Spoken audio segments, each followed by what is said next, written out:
আসসালামু আলাইকুম প্রিয় দর্শক শ্রোতা। যেহেতু ও পাখির বাচ্চা, সো আমরা যতই আদর যত্ন আর ভালোবাসা দেই না কেন, তবু ও চাইবে স্বাধীনভাবে চলতে, স্বাধীনভাবে ফিরতে। সেই ওর স্বাধীনতাকে সম্মান করে, রেসপেক্ট করে আমি ওকে আজকে এই পানিতে অবয়মুক্ত করব।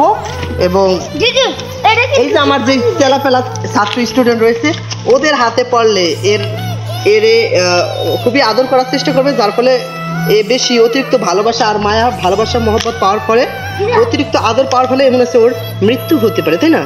তো এখন আমরা ওর স্বাধীন ইচ্ছায় চলাফেরার জন্য ওকে আমরা স্বাধীনতা দেখবো, এরপরে দেখবো ওর স্বাধীনতা পেয়ে ওর কেমনটা লাগে। তো দেখতেই থাকুন, আমাদের সাথেই থাকুন, দেখবো এখন কেমন করে।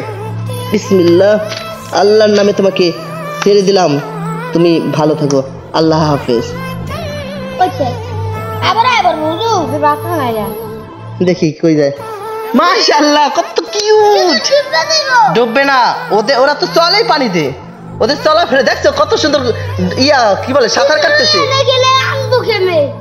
আনির কি আছে বুঝলাম না, কত সুন্দর ভাবে সাঁতার কাটলো। তোমাদের ছোট ভাই বোনরা যদি এইভাবে পানিতে রাখা হয়, ওরা কি সাঁতার কাটতে পারবে? পারবে না তো, কারণ মানুষরা পারে না। আর কিন্তু ওরা ওই কিউট পাখিটা সাথে না আনার দরকার নেই না, ও যেভাবে যেদিকে যাইতে ইচ্ছা হয় ও যাইতে থাকুক, ওরা আমি মুক্ত করলাম। সাপে মারলে সাপের অপরাধ হবে না, পাপ হবে না, কিন্তু মানুষের হাতে যদি এটার মৃত্যু হয় তাহলে মানুষের অপরাধ হবে, পাপ হবে। ঠিক আছে, সাপের তো আর জ্ঞান বুদ্ধি নাই, কিন্তু মানুষের তো জ্ঞান বুদ্ধি আছে, তাই না?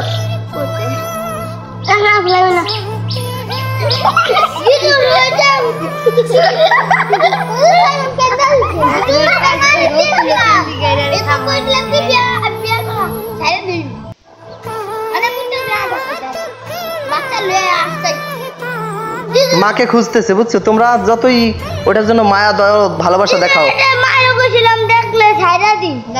এখন আনছো কেন? হ্যাঁ, এটাই তো তোমার অপরাধ হচ্ছে সাইমন।